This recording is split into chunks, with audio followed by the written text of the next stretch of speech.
c'est moi qui inaugure la nouvelle année. Quoi? Ça faisait longtemps? Oui, c'est vrai, vous m'aviez manqué.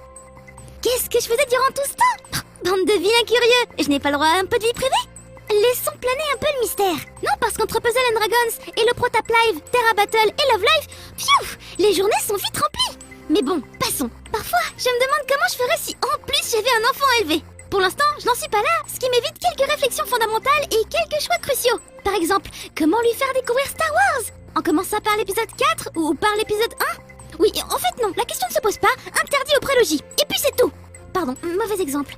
Prenons alors l'exposition aux jeux vidéo. Quel est le premier jeu qu'il faudrait lui mettre entre les mains? Andy Bayo, qui a pu être un moment directeur de la technologie du Kickstarter, a adopté une stratégie bien particulière à ce sujet vis-à-vis de son fils. Il lui a fait découvrir les jeux vidéo dans l'ordre chronologique.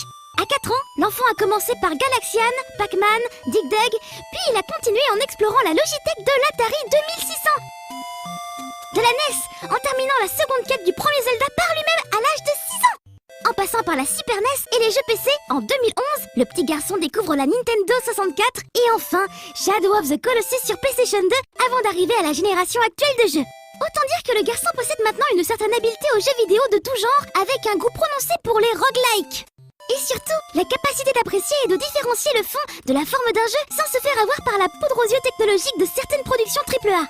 25 ans d'histoire du jeu vidéo compressé en 4 ans pour le fils du chercheur, ça c'est de l'expérience. Après, au niveau éthique, c'est une autre histoire. Niveau expérimentation, de manière plus innocente, les internautes s'amusent récemment à imaginer des jeux en version démasterisée. Que donneraient les grands titres AAA récents s'ils avaient été développés sur PlayStation première du nom? Certains avaient déjà exploré l'idée avec Final Fantasy XV, mais pourquoi s'arrêter à ce titre? Qu'est-ce que donnerait The Last of Us, Watch Dogs, Kingdom Hearts ou Gran Turismo avec moins de polygones? Un de mes préférés, la fameuse scène de Heavy Rain où le héros a comme seul choix d'action, durant un QTE, d'appeler son fils Jason.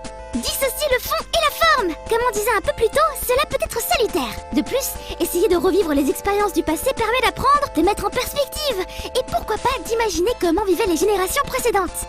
En remontant beaucoup plus loin, on peut se demander à quoi pouvaient ressembler les champs babyloniens. Les plus anciennes traces de ceux-ci, conservées sur tablettes d'argile, remontent à 2000 ans avant notre ère. La chanteuse et compositrice, Steph Connor, s'est inspirée de ces différentes sources pour essayer de reconstituer un de ces chants antiques. Accompagnée à la lyre, là aussi proche d'un instrument de l'époque, par Andy Lowings, le résultat est fascinant.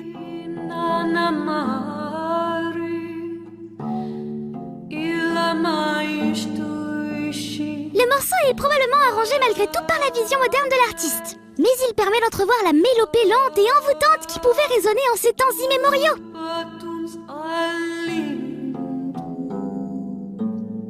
Fascinant également, les presses universitaires de Princeton ont mis en ligne une partie des archives d'Albert Einstein. Elle regroupe ses articles scientifiques ainsi qu'une partie de sa correspondance privée dans une période allant de sa jeunesse à 1923.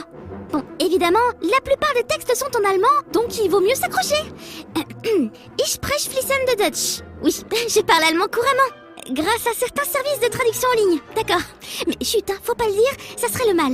Quoi qu'il en soit, il y aurait des polémiques sur le fait que le scientifique ne désirait pas que ses archives soient rendues publiques. Certains textes traduits en anglais permettent malgré tout d'effleurer la pensée du physicien qui continue de fasciner le monde entier 60 ans après sa disparition. Puisqu'on en est à parler physique, on peut souligner l'initiative des fameuses conférences TED qui ont mis en ligne un tableau périodique des éléments.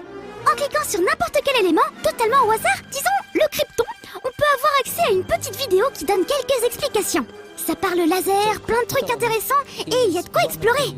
Bon, c'est bien beau tout ça, mais quand on voit l'invention d'Adam Wilbur, on se dit que cela n'a pas beaucoup d'importance. L'illusionniste a mis au point un dispositif pour tirer des boules de feu depuis ses mains. Trop la classe! Et vu le trailer dans lequel le magicien se la pète grave, il faut bien le dire, il a l'air d'en être conscient. Il avertit quand même que ce n'est pas un jouet et donc plutôt réservé à des professionnels. On imagine déjà les accidents bêtes, en effet. Ah, je papote et je remarque que j'ai peut-être été un petit peu trop bavarde. Je me suis laissée emporter par la joie de vous retrouver.